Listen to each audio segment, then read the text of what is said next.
రాజకీయాల్లో సవాల్ విసురుకోవడం కామన్, కానీ వాటిపై నిలబడడం మాత్రం చాలా అరుదు.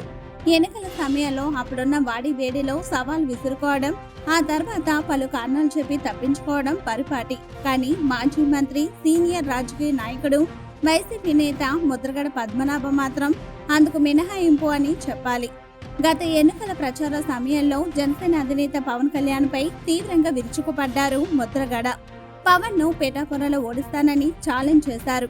ఒకవేళ అలా జరగకపోతే తన పేరును ముద్రగడ పద్మనాభరెడ్డిగా మార్చుకుంటానని శపథం చేశారు.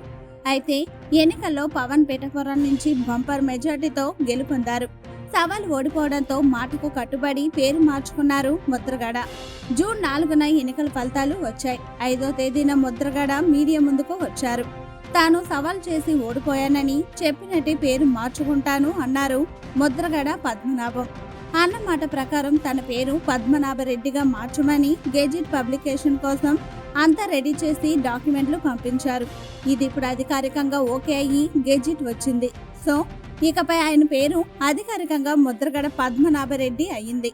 ఇక తనను ఉప్మా పద్మనాభం అని పదే పదే ట్రోల్ చేయడంపై ఆయన సీరియస్ అయిన సంగతి తెలిసిందే. ఇంటికి వచ్చిన వారికి టిఫిన్ పెట్టి కాఫీ ఇవ్వడం తప్పు కాదని, ఆ విధానం తమ తాత తండ్రి కాలం నుంచి పాటిస్తున్నట్లు తెలిపిన విషయం తెలిసిందే.